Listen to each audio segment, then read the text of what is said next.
Welcome to the Daily Friend Show, on which we will discuss, analyse and comment on issues of the day. The show is brought to you very proudly by the Institute of Race Relations and the Big Liberty Show. I am Sarah Gon. I am the editor of the Daily Friend, and I have with me this morning Terence Corrigan. That's all right. And Nicholas Lorimer. Good morning. Sorry, I've just forgotten your titles. But you will speak for yourselves. Don't worry, they're not very important. Let's kick off with Jibe Mrebe, their proposed dismissals. Yvonne Mokgoro headed the commission in their fitness to hold office. The report then has gone to President Ramaphosa, who I think had until last night, if I'm not mistaken, to actually make a decision about it. The report was damning. 10 reasons were given for why they are bad people who should be dismissed. Your views? Well, I think that in a sense this is very positive. Mm-hmm. The failure of the criminal justice system is not should not just be understood in terms of judges and magistrates, but in the whole continuum. And of course, once corruption has its or malfeasance of some description has its claws into the prosecution service, you may well put a fork in it. It's done.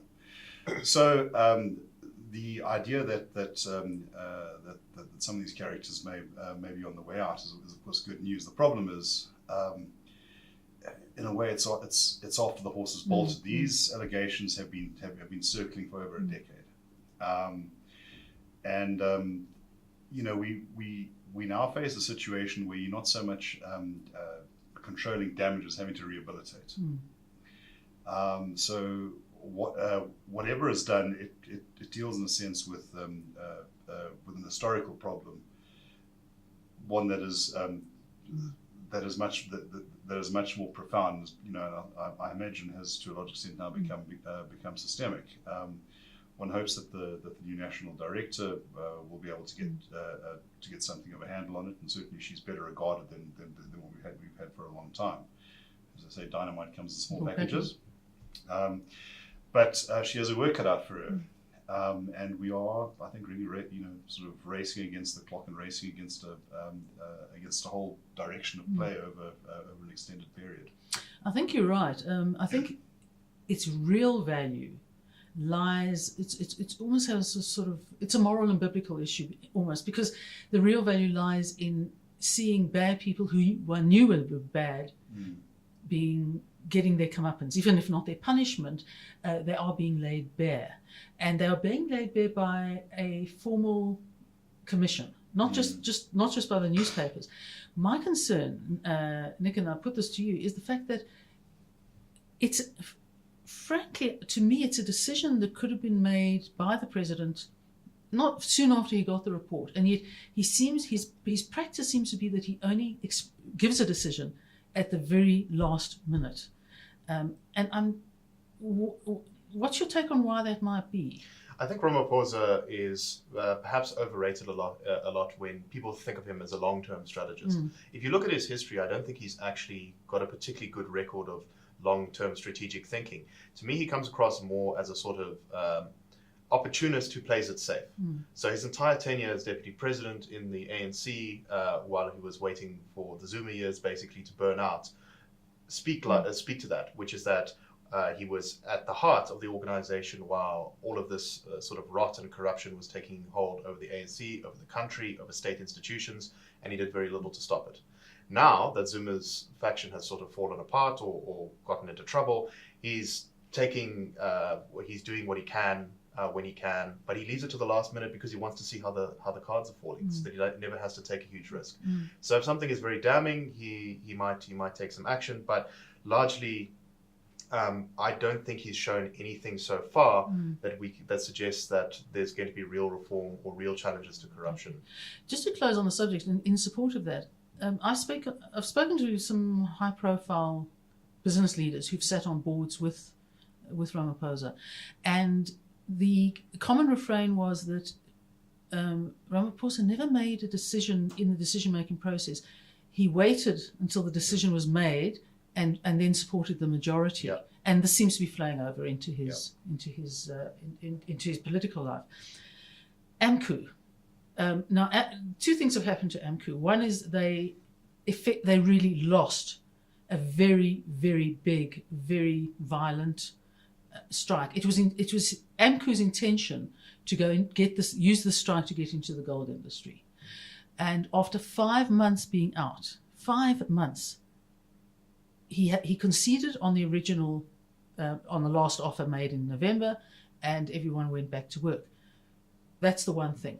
The other thing is that, and you have, and I'll ask you about that. The other thing is the fact that somebody has applied to have Amcu deregistered, as it is operating unconstitutionally and not operating like a trade union. Yeah, look, the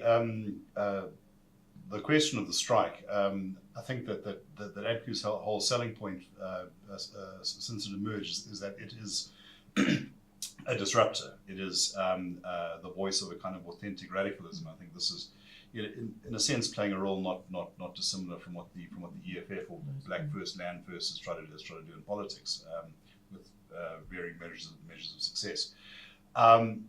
And unfortunately, given the context that our industrial relations often find themselves in, you have massive tensions between unions. In fact, insiders in the mining industry said that is one of the biggest strategic concerns at the moment. It's not so much negotiating with unions or finding common ground on wages or whatever. That's tough, but it's doable. It's where minor civil wars are taking place. Groups of one union ambushing another, and I think that Amcu overplayed its hand badly. I think it alienated itself from the others, although it would probably say that a group like NUM has effectively become a sweetheart union, which is itself an interesting story. But yes, I think that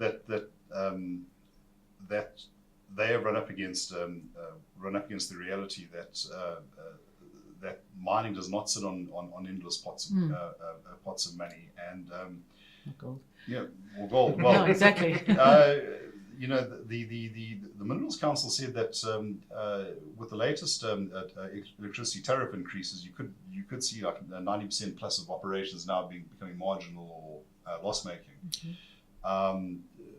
It's likely that in a decade or two, most of our large operations, unless something drastic is done, will no longer be operational.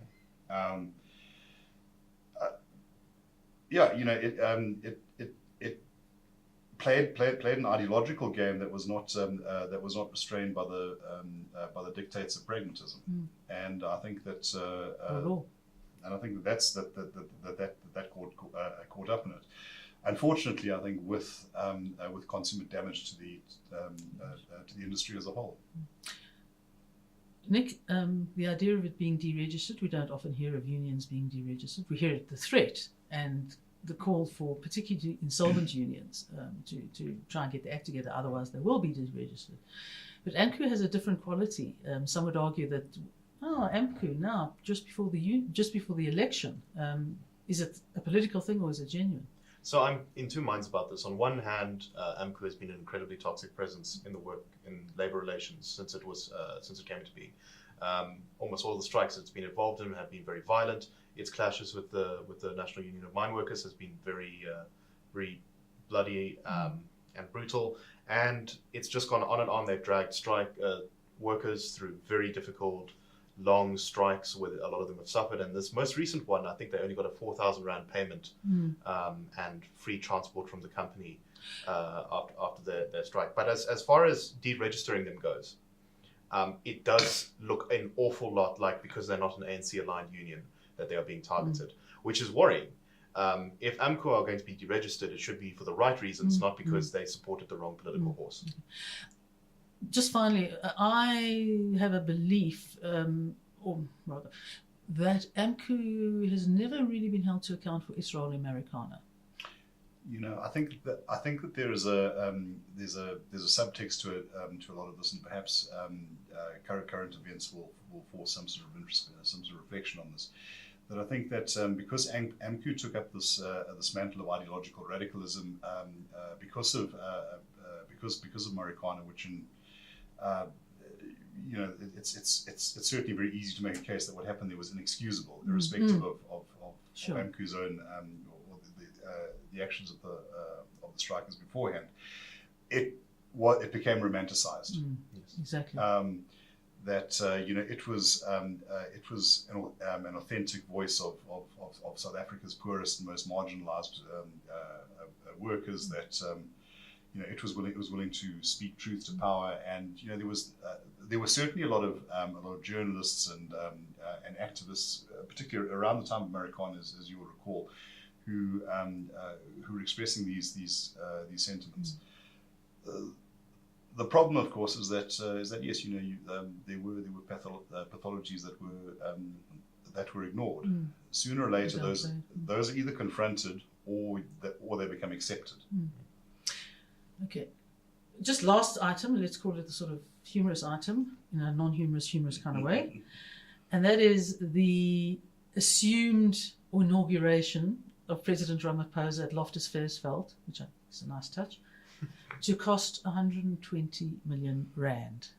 And the DA, and I'm sure you'll comment on this, regards this as astounding. I'm sure you would have another word for it.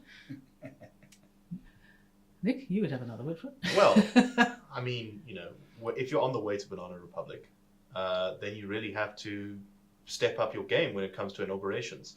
I think we should take a page out of the book of the Central African Empire, as it was called for a little while.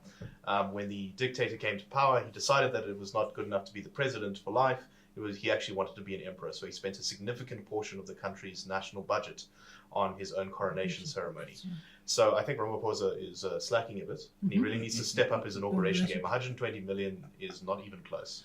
Add another couple of zeros. Okay, and Terence, if I remember correctly, the Central African Empire, the king, emperor, president, emperor. It sounded like Bokassa, but it was something like that. Bokassa. Jean-Bedel Bokassa. Freudian slip. If I remember, he used to decapitate his enemies. Look, he was a particularly nasty character, and one can point many fingers at many interest groups that tacitly or actively supported his role. Now, I would just like to get it out there that I don't think anyone's believes that we're about to enter the era of Emperor Ramaphosa and the adjacent crocodile farm. But